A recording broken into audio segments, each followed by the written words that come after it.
What's up, boys and girls? Happy Saturday. Welcome back to Saturday Garage. Today, we're not getting into Blue Truck, even though that still needs a lot of attention. We are not going to get into the Bug either, because that still needs a whole bunch of motor stuff. But we are going to get into is Panel Truck. We're going to get a motor into Panel Truck. We are going to get a carb tune on Panel Truck. And best of all, we're going to get oil pressure in this Panel Truck. And that's pretty cool. So last we left off with the Panel Truck. My dad and I had just finished pulling what was once a good motor out of that truck. Freiberger came by and cut open an oil filter with me and found shreds of shrapnel, which just go to show that it's no longer a good motor, needs to be opened up. Much more work has happened on that Panel Truck. There's a motor in it, but frankly, I didn't have the time to edit all of that together and get it in that one episode. So here is part 2 of the Panel Truck motor swap. So to save you guys a whole bunch of watch time and me a whole bunch of editing, here's the highlights. We put a new 350 in. It's a 190, 210 horse, something like that, good wrench crate motor. It was in another truck that I had, pulled it out. It's a good motor, it's fine, it went in. We installed motor mounts, we swapped over some accessories, we put on a carburetor, put in a distributor, stuff. We did all the stuff that you need to do to put a motor in a truck. There we go. And so what we're picking up on this episode is installation of the exhaust headers. These are the headers that I pulled out last time. They are from a company called Sanderson, and Sanderson does not want you to use exhaust gaskets. What they want you to do is use RTV. They've got beefy flanges with a little extra raised, extra beef portion here. You're supposed to use black RTV and an 1/8 inch bead around these extra beefs on the head side and also on the collectors for your exhaust side. Once that cures, that just becomes a compressible bead of silicone that they say acts as a gasket and is a better seal than using traditional gaskets. Now, I ran these before and they did leak. It wasn't a gasket fault. I don't know if it's a design thing that extra beef portion doesn't actually like a traditional gasket or what it is, but I'm willing to try it with the silicone to see if it works. Running those gaskets, I retorqued them a bunch of times and it took a long time to get them to seem like they were actually seating well or actually sealing well. They want you to use ultra black, which is good intermittently up to 500 degrees. I'm going to use ultra red, which is good for 650 degrees intermittently. I don't know what the stable temperature is for either of those, but I'll take the 150 degree increase in peak temp. So Permatech says to let these sit for an hour, and that's a cure time for it. I'm probably gonna let it go a little bit longer. Yeah, I don't know if that's a good idea to let it go longer. Do you still want a little bit of like moisture set? Let dry for 1 hour, then tighten to torque specs. Allow 24 hours to fully cure before filling with fluids or returning to service. Okay, I'm gonna let it dry for 2 hours and then put them on.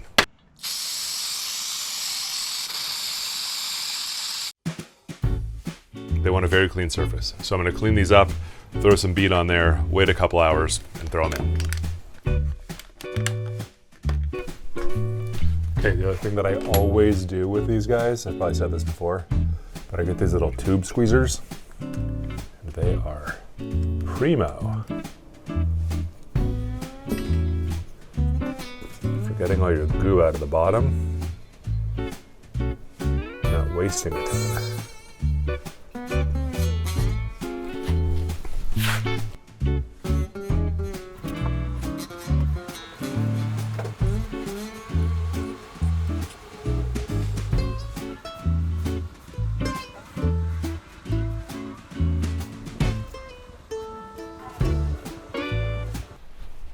Worth mentioning as I seal up these headers, it takes a really long time.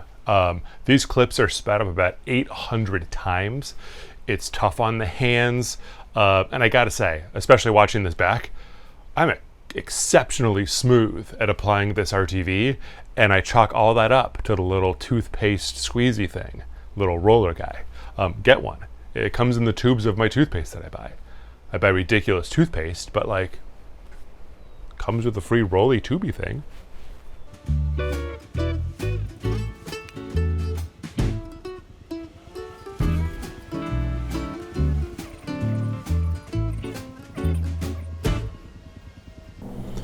Just want to make sure that it's actually making contact all around the flange end. I'm not trying to press it down, just kind of smear it a bit. They actually say an 1/8 inch smear. I'm trying to keep this as like consistent as possible. It's not honestly, it's not the easiest or the cleanest or the simplest way of sealing headers, but I am open to it if it works, especially if it works like long term. That'd be great. All right, let's call that 1. Give that 2 hours.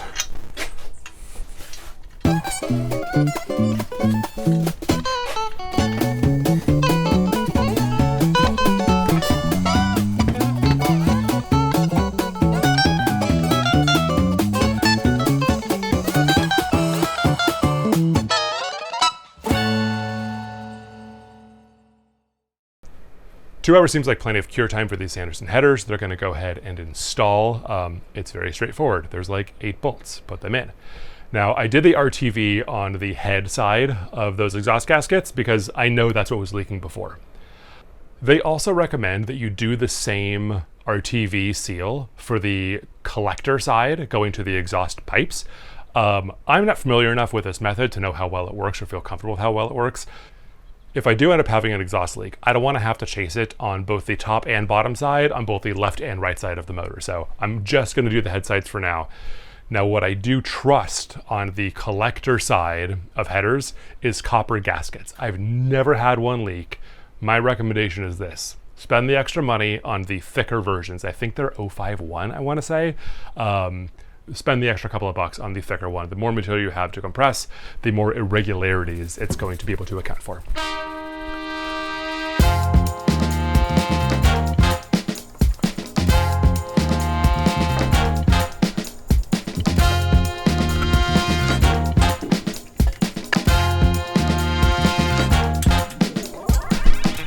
So these are oriented. The groove side goes on the collector. The bulge side goes on the exhaust.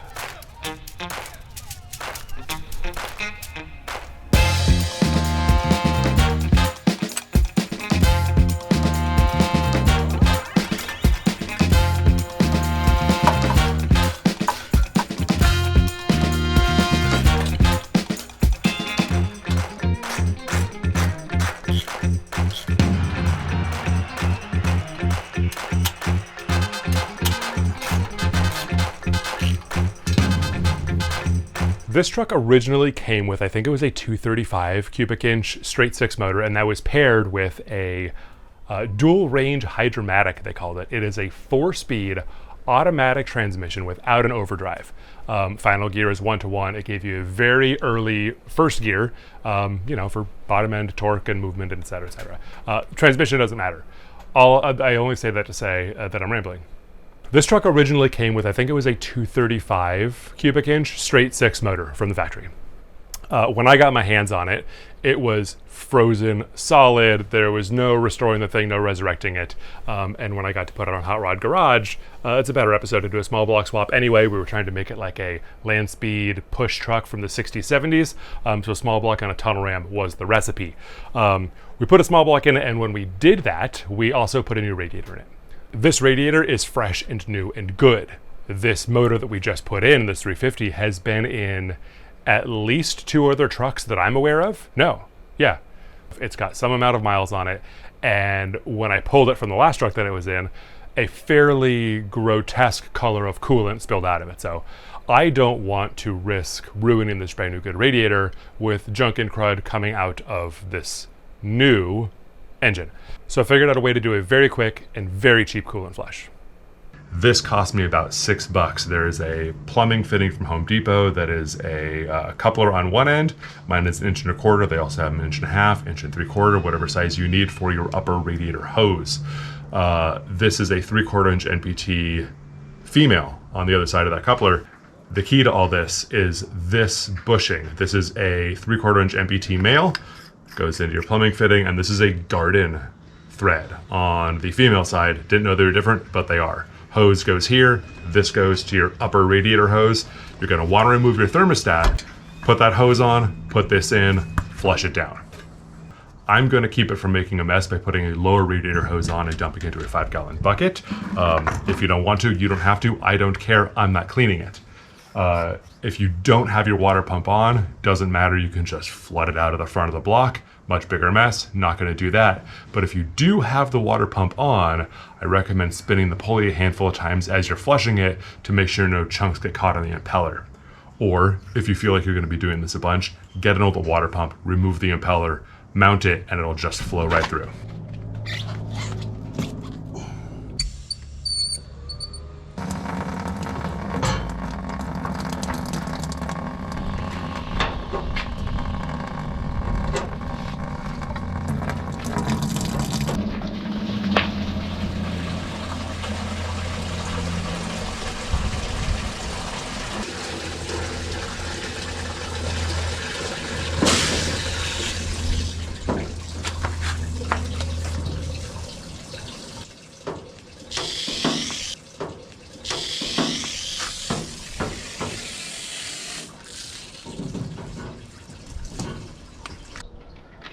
It's dirty, but it didn't seem that clumpy.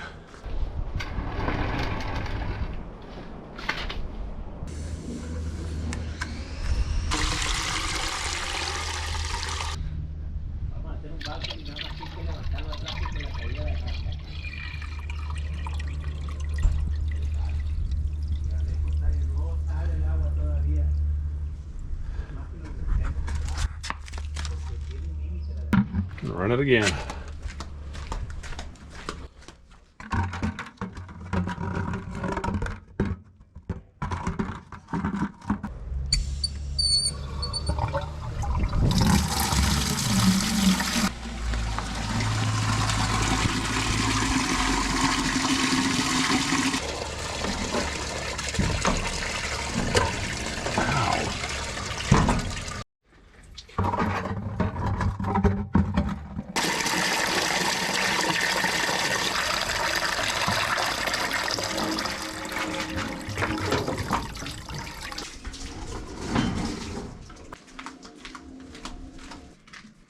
Okay, motor's in, carb's on, distributor's in. It is very roughly timed. You know, the vacuum canister is pointing at a place that seems familiar to me.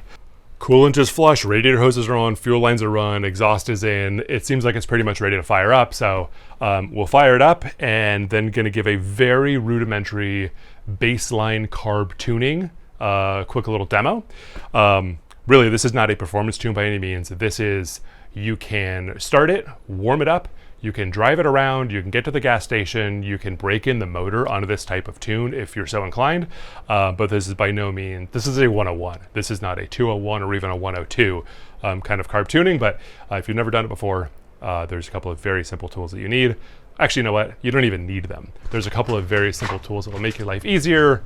I'll show you those.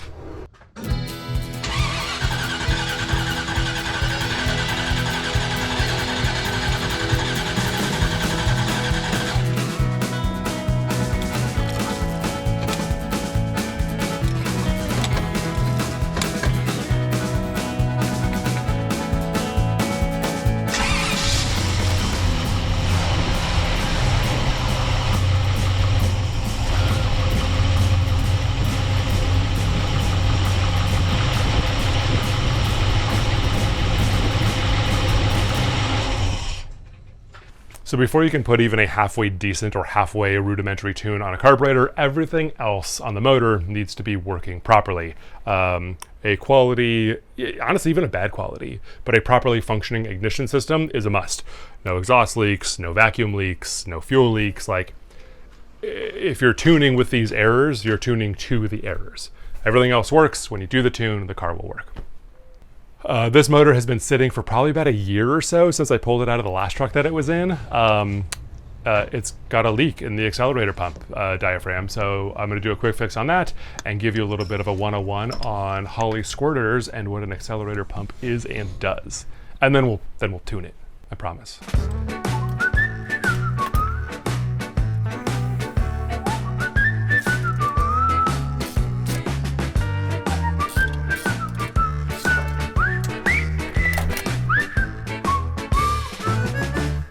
So before you can get into tuning any carburetor, you need to make sure that it is in good working order. In the case of this carburetor, which is a used carburetor, there's currently a leak coming from the accelerator pump diaphragm. So if you look at the front of a Holley carburetor as it's mounted on the car, you'll notice in the front right corner of the carburetor opposite the fuel inlet, there's a small little spring attached to a couple of arms. Those arms are connected to your accelerator pump diaphragm, which is really just a rubber little pool that sits below your carburetor. It holds a little reserve of fuel that when you stab the gas and you go from a part throttle to a full throttle or a more aggressive throttle position, it takes that pool and pushes it up from the bottom and just forces a bunch of fuel up into the carburetor and out of the squirter that lives in the very top. Now, when you look at a carburetor and you twist the throttle linkage a couple of times and you see those squirts come in, that's not like the normal gas delivery method of the carburetor. That is purely an assist from a part throttle to a more aggressive throttle position.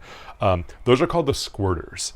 The accelerator pump well, that little pool, when you push up on the bottom of it, forces fuel up through those squirters and directly into the carb.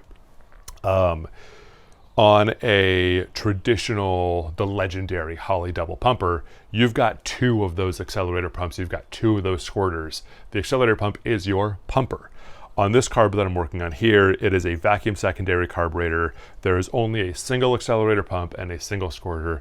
This is a single pump carburetor, which is not a term that anybody uses ever and probably never should. So anyway, I've got 4 screws to undo to get the accelerator pump housing off, get this diaphragm replaced, and then get it back in the car and we can do a very basic carburetor tune.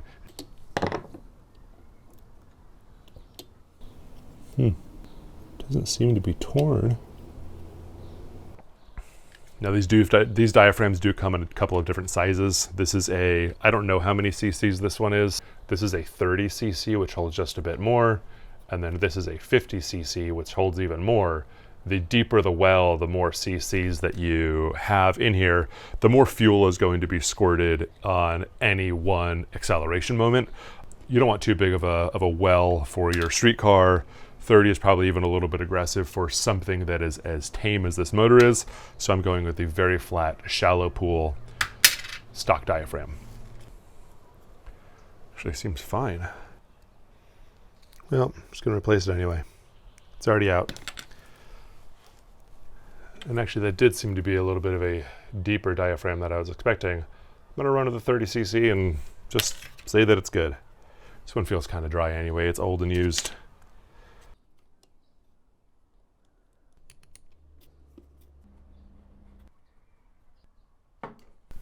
All right, and with that, it goes back on.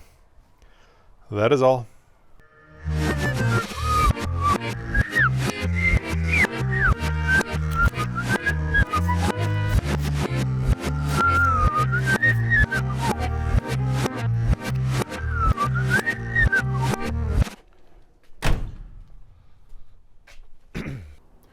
Baseline carb tuning is not really honestly difficult at all.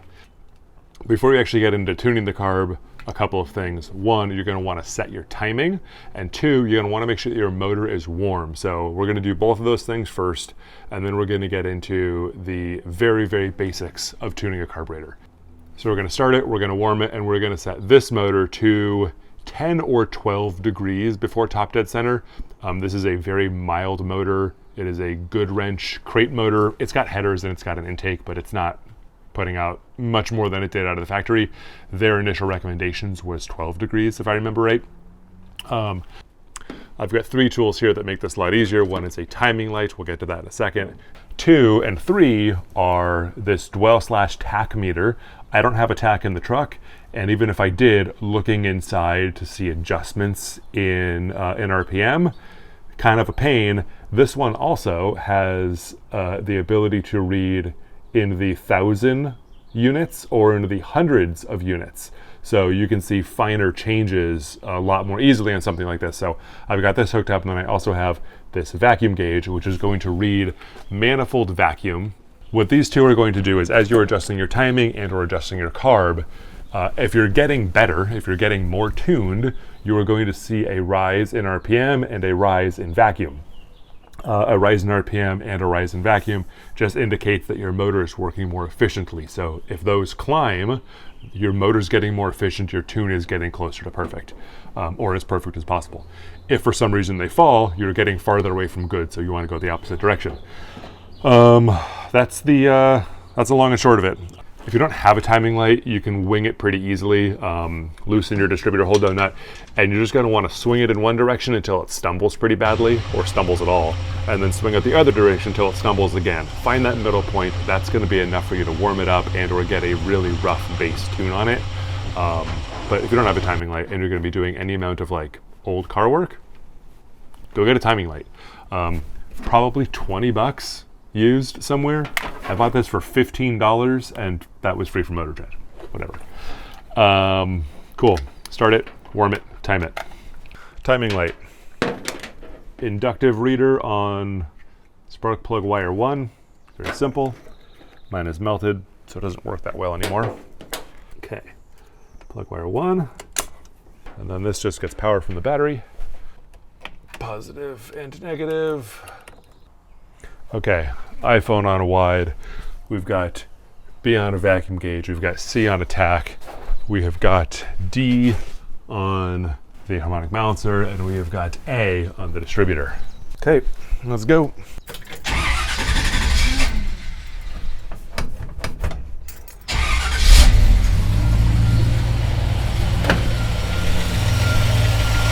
Okay, 2 other things when you're setting your timing. You're going to want to unplug your vacuum advance. If you do have a vacuum advance at a distributor, unplug it and plug it at the carburetor. I like to use a golf tee, it fits snugly. And then 2, if you have a choke on your carburetor, if it's warm, it should be open, but either way, you're gonna wanna make sure that this choke tower flap is all the way open and that you're off of your fast idle cam. In a couple minutes, it'll be warm enough that will actually open up. And or you can actually wire tie that open and just keep it from obstructing airflow. The goal here is you're going to mimic operating conditions, so you want it warm. So at a first glance, 11 degrees, honestly, that's not very far off.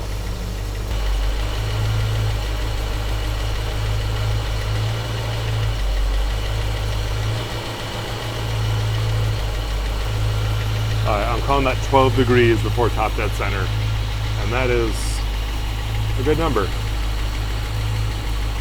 It's a good baseline number. We're gonna roll with that, and we are looking right about 650 RPM. All right, I'm gonna kill this, get rid of my timing lights, get to the carb.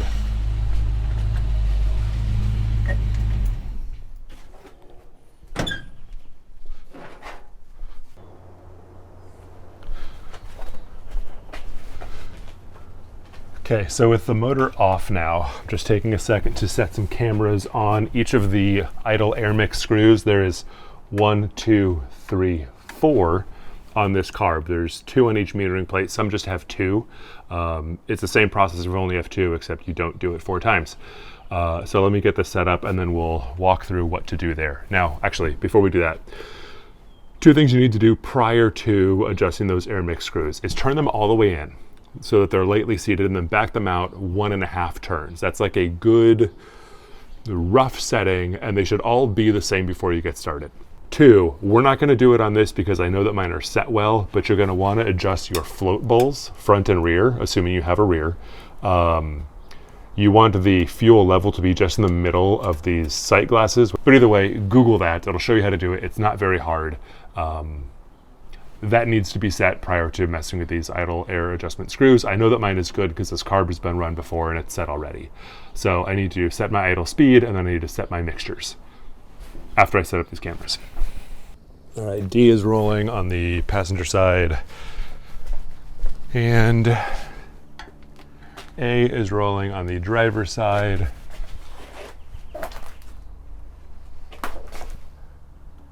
C is on tack.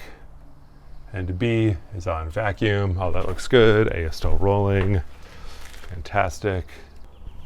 Okay, the idle air adjustment screws, which is what we're focusing on today. There are 1, 2, Actually, let's go 1, 2, 3, and 4 of them. This is your primary side, this is your secondary side. I like to start primary driver side. Go 1, 2, 3, 4 when making adjustments. With it now warmed up and good general base timing on it, you're going to start with, you're going to want to go all the way in and seated on all of them. And then you're going to want to start with a 1 to 1.5 turns out. So I'm going to count half, 1, half turns out, half, 1, half turns out, all the way in, and half, 1, half out. And then with 4, same thing, lightly seated in. I'm gonna go half, 1, half. Okay, base settings in. I'm gonna start it. I want to adjust my idle first with this screw here. I'm gonna bring it up to, let's call it 750. That feels safe.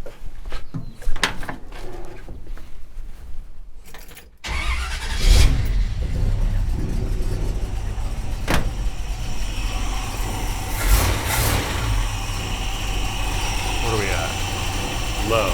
Why do I have a 400 RPM? Oh.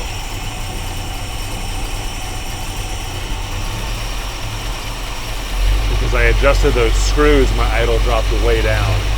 Instead of doing an 1/8 of a turn, because that reset of those idle air screws dropped so much RPM, I'm going to do big chunks. I'm going to do a half turn to start. I think that's going to be very helpful. So, for starters, we're at 650. Good enough. So that's 650. So we're gonna go big swing at first. Gonna go half a turn in. And that brought RPM up. Had it brought it down, we would want to go back to 0 and bring it counterclockwise and see if that raised it up, which it probably should. So I'm gonna keep going, 1, 2, 3, 4. Matching the amount of turns that I did on the previous ones. And still, all of these are climbing.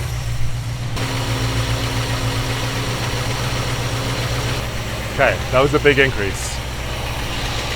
I'm gonna bring this back down to that 650 that we started at.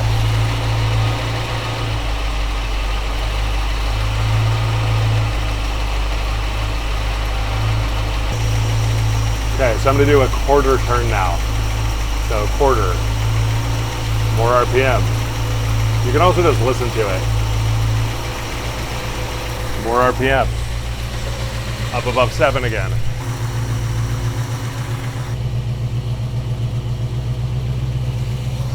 Okay, these things are all rising. I have not been watching the vacuum gauge, but I'm gonna reset down to 650 and keep an eye on that too.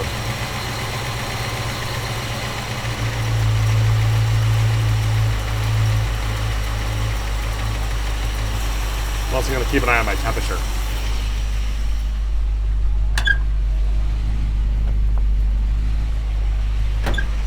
Still good.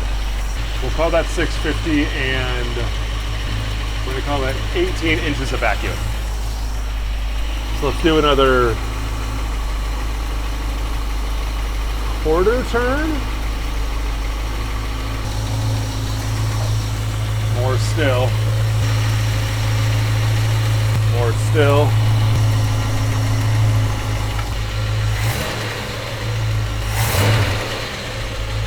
Okay, that seemed to maybe be a little bit too much.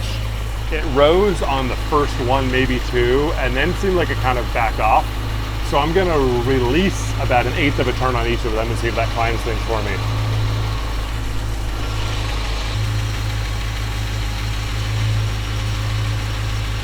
A little bit.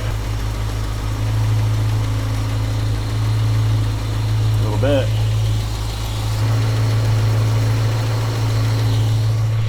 And a little bit more. Okay, so we're at 20 inches of vacuum. We're at about 700 RPM. That feels about good. That seems like a decent bass tune. Now, there's 2 other things that I'm gonna do. One, is I'm gonna get in the car and I'm going to put it in drive, and if it lurches, RPM's too high. If it dies, RPM's too low. Second thing I'm gonna do is I'm gonna go stick my hand at the exhaust, and if it smells fuely, it's probably a little bit rich, but I promise you it's not gonna smell fuely. Good?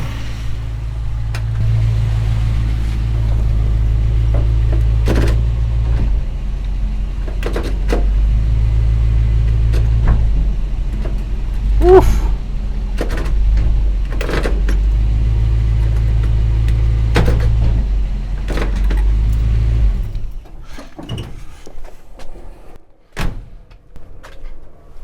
Feels really good going into gear. I don't know, it just feels good. There's a lot more tuning to do on the carb if you want to actually perform really well, like under part throttle conditions and stabbing it and all that kind of stuff. I'm not doing any of that right now. I just want this thing to move and get out of my driveway, and we're there. So I'm going to throw an air cleaner back on it, button that up, and remove a bunch of GoPros, plug back in a vacuum line, and I think this thing is ready to roll. We have a driving truck. That was the plan all along. Mission accomplished, I guess. Feels like a soft mission, but whatever. How was that audio? Was it wrecked? Did you wreck my audio? Woof. Woof. Are you kidding? Wanna come back? Okay, let's do one more take. Golly, you're so big. God. Okay. But people want to see you, I think. Well, that's a good driving truck. Okay, hold on. This is not helpful. You gotta come down and around. All right. While I may not know how it drives yet, it runs nice, it idles nice, it goes into gear real nice. Pretty soon, Duncan's gonna lose his mind. Pretty soon we're gonna take it on a test drive. I think we're gonna cruise it to the dump and get some of that rubble that's been sitting in my backyard out of my backyard. So yeah, it needs a test drive, and that seems like a decent way to do it. Load some junk up in it, drive it around, see if it gets hot, see how it feels under acceleration, etc., etc. So we will do that soon. I think even more soon than that, though, we're going to get into the Duster. We need to get back to the Bug. In time, we'll get to the minivan. I promise. I am amazed at how much you guys like the minivan. Thank you for the support, because that one's going to be a fun one. I think I'm going to end up sending it to Tony once I'm done with it. Boo! Good boy. Anyway, I think that's all I've got. This guy's getting heavy. Happy Saturday. Thank you for coming. Thank you for watching. Like, subscribe, share, do all those things. This channel is growing, and it's your fault. I appreciate it. Go work on your own stuff, and I'll see you next week. And also adopt a dog, or at least go foster a dog. If you can't adopt, foster. There's lots of these guys, and they need homes, and they need cuddles, and they need all those things. He needs air conditioning is what he needs. Okay. Off. Off, off. Good boy. Good boy. Goodbye. Bye-bye.